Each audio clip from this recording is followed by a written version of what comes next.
Assalamualaikum warahmatullahi wabarakatuh. Perkenalkan, nama saya Rahmi Lopi. Saya dari kelas Kimia A. Baik, di sini saya akan menjelaskan materi mengenai sistem pencernaan pada manusia.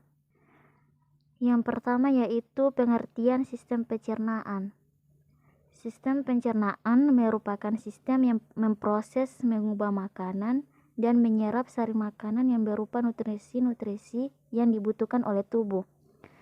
Sistem pencernaan akan memecah molekul makanan yang kompleks menjadi molekul yang sederhana dengan bantuan enzim sehingga mudah dicerna oleh tubuh. Kemudian proses sistem pencernaan. Proses pencernaan makanan meliputi dua tahap, yaitu tahap pencernaan mekanis dan kimiawi. Pada pencernaan makanan secara mekanis terjadi di dalam mulut, yaitu ketika mengunyah makanan hingga halus. Kemudian pada pencernaan makanan kimiawi terjadi di dalam usus, yaitu makanan pecah menjadi molekul-molekul yang lebih sederhana oleh bantuan enzim-enzim pencernaan. Kemudian fungsi sistem pencernaan. Yang pertama yaitu ingesti, yaitu masuknya makanan ke dalam mulut. Kemudian yang kedua terjadinya pemotongan dan penggilingan makanan dilakukan secara mekanik oleh gigi. Makanan kemudian bercampur dengan saliva sebelum ditelan atau menelan.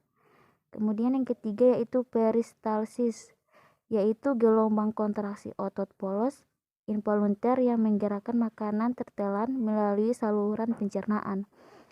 Kemudian yang keempat yaitu digesti, yaitu hidrolisis kimia atau penguraian molekul besar menjadi molekul kecil sehingga absorpsi dapat berlangsung.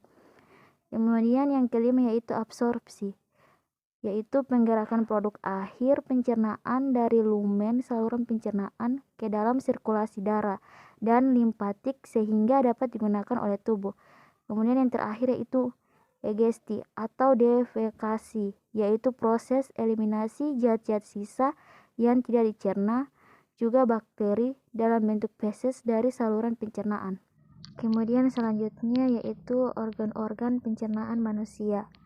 Organ-organ pencernaan manusia itu terdiri dari yang pertama rongga mulut, kemudian yang kedua kerongkongan, lambung, kemudian usus halus, pankreas, hati, usus besar, dan anus. Yang pertama yaitu mulut. Pada rongga mulut, makanan dicerna secara mekanis dan kimiawi. Alat-alat pencerna mulut itu terdapat gigi, lidah, dan kelenjar ludah.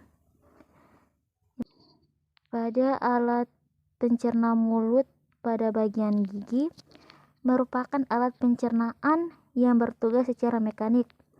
Pada bagian gigi terdapat 4 jenis gigi, yaitu yang pertama gigi taring atau dens caninus, berfungsi untuk merobek atau mencabik makanan. Kemudian ada gigi seri atau dens incisivus, berfungsi untuk memotong makanan. Kemudian gigi geraham depan dan gigi geraham belakang, yang keduanya itu berfungsi untuk menghaluskan makanan. Kemudian alat pencerna mulut pada bagian lidah itu merupakan organ yang terletak di dasar mulut yang kaya akan otot. Permukaannya kaya akan papila atau tonjolan lidah yang sangat banyak mengandung kuncup pengecap. Perhatikan gambar lidah yang mengandung kuncup pengecap, di mana warna kuning bagian atas merupakan pengecap rasa pahit, kemudian warna kuning bagian kiri dan kanan merupakan pengecap rasa asin, kemudian warna biru bagian ujung kiri dan kanan merupakan pengecap rasa asin, kemudian bagian ujung lidah yang bagian tengah merupakan pengecap rasa manis. Kemudian alat pencerna mulut bagian kelenjar ludah atau glandula salivales itu menghasilkan air liur atau air ludah atau salipa yang bersifat pekat dan licin. Salipa ini banyak mengandung lendir atau musin dan enzim petialin atau amilase. Enzim petialin ini memiliki pH sekitar 6,8 sampai 7,0 dengan suhu 37 derajat Celcius. Kemudian organ pencernaan manusia pada kerongkongan atau esofagus. Kerongkongan adalah tabung berotot pada vertebrata yang dilalui sewaktu makanan mengalir dari mulut ke dalam lambung atau ventriculus dengan panjang sekitar 20-25 cm. Makanan berjalan melalui esofagus dengan menggunakan proses peristaltik. Gerakan menelan makanan merupakan gerakan peristaltik atau peristalsis, yaitu gerakan otot dinding saluran pencernaan atau kayak akan otot polos yang berupa gerakan kembang kempis atau gerak meramas-ramas makanan dalam bentuk bolus dan akan mendorong lobus menuju ke lambung. Kemudian organ sistem pencernaan manusia pada lambung. Pada lambung makanan dicerna secara mekanik dan kimiawi. Pencernaan makanan secara mekanis dilakukan oleh otot-otot lambung yang berkontraksi, melakukan gerakan meramas atau menggiling makanan hingga menjadi bentuk yang lunak seperti bubur makanan. Pencernaan secara kimiawi pada lambung dibantu oleh enzim-enzim pencernaan yang dihasilkan oleh lambung atau getah lambung. Kemudian perhatikan gambar lambung tersebut, di mana dinding lambung tersusun menjadi beberapa lapisan, yaitu yang pertama lapisan peritoneal atau lapisan serosa. Ini merupakan lapisan terluar dari ventriculus yang berfungsi sebagai lapisan pelindung perut. Sel-sel di lapisan ini mengeluarkan sejenis cairan untuk mengurangi gaya gesekan yang terjadi antara perut dengan anggota tubuh lainnya. Kemudian yang kedua yaitu lapisan berotot. Itu terdiri dari kardiak, merupakan bagian atas ventriculus yang berhubungan dengan esofagus dan hepar. Kemudian di lapisan berotot juga ada pundus. Itu merupakan bagian tengah ventriculus yang bentuknya membulat. Kemudian ada pylorus, merupakan bagian bawah ventriculus yang berhubungan dengan intestinum tenue. Kemudian yang ketiga itu ada lapisan submukosa, merupakan lapisan di mana pembuluh darah, arteri, dan vena dapat ditemukan untuk menyalurkan nutrisi dan oksigen ke sel-sel perut, sekaligus untuk membawa nutrisi yang diserap urea dan karbon dioksida dari sel-sel tersebut. Kemudian yang keempat yaitu lapisan mukosa. Mukosa ialah lapisan di mana sel-sel mengeluarkan berbagai jenis cairan seperti enzim asam lambung dan hormon. Lapisan ini berbentuk seperti palung untuk memperbesar perbandingan antara luas dan volume, sehingga memperbanyak volume getah lambung yang dapat dikeluarkan. Kemudian organ sistem pencernaan manusia yang kelima yaitu usus halus.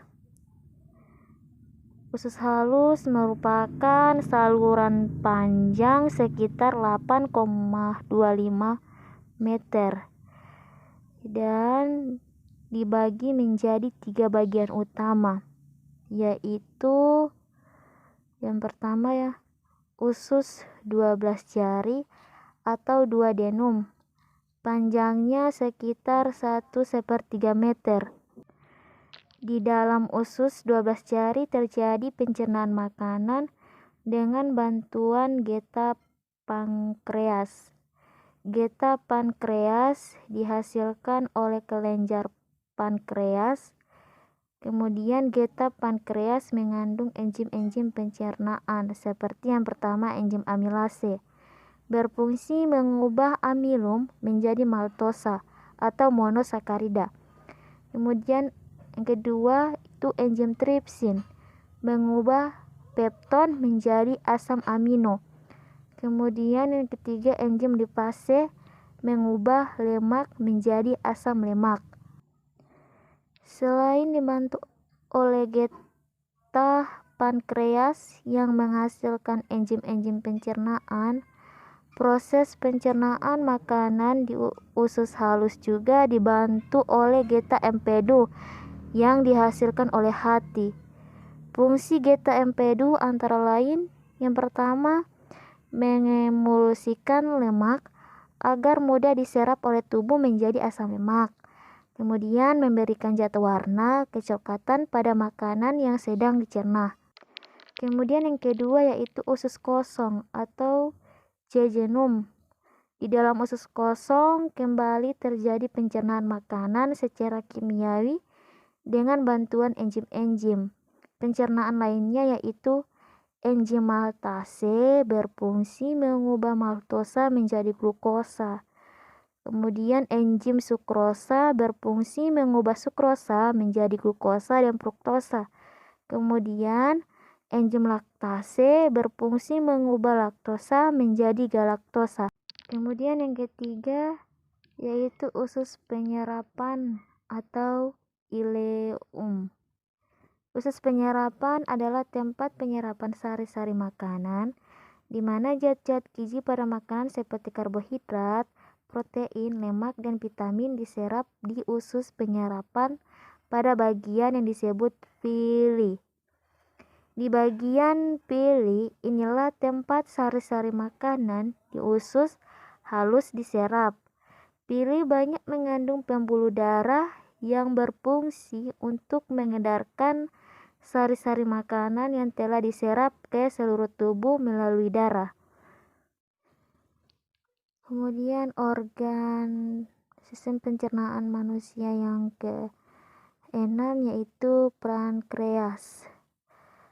Di mana pankreas itu terletak dekat ventriculus atau rongga perut sebelah kiri, yaitu di antara duodenum dan limpa, dengan panjang sekitar 15 cm dan lebar 5 cm.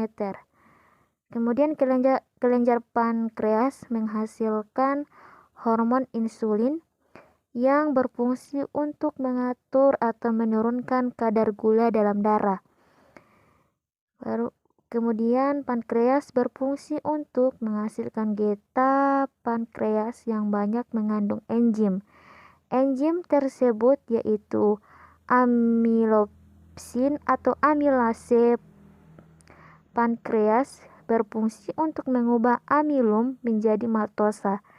Kemudian enzim stiapsin atau lipase pankreas berfungsi untuk mengubah lipid menjadi asam lemak dan gliserol. Kemudian enzim tripsinogen dengan bantuan enterokinase akan diubah menjadi tripsin. Tripsin berfungsi untuk memecahkan pepton menjadi asam amino. Kemudian karbohidrat pankreas berfungsi mengubah disakarida menjadi monosakarida. Disakarida yang penting adalah maltosa, sukrosa, dan laktosa. Kemudian di dalamnya juga mengandung garam NaCO3 dan bersifat basa yang berfungsi untuk menetralkan keasaman kim atau cime yang keluar dari ventriculus. Kemudian organ sistem pencernaan manusia yang ketujuh yaitu hati atau hepar. Hati merupakan kelenjar pencernaan yang terbesar dalam tubuh dengan berat sekitar 2 kg dan berwarna kemerahan. Hati terletak di dalam rongga perut sebelah kanan, di bawah sekat rongga dada. Hati menghasilkan cairan empedu bilus yang ditampung dalam kantong empedu.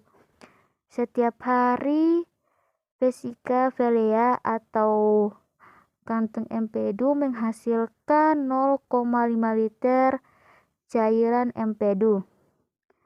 Kandungan empedu itu terdapat garam kolat yang berfungsi mengaktifkan lipase pankreas, menurunkan tekanan permukaan butir-butir lemak sehingga dapat diemulsikan dalam pencernaan, bersenyawa dengan asam lemak, membentuk senyawa yang mudah larut dalam air dan mudah diserap.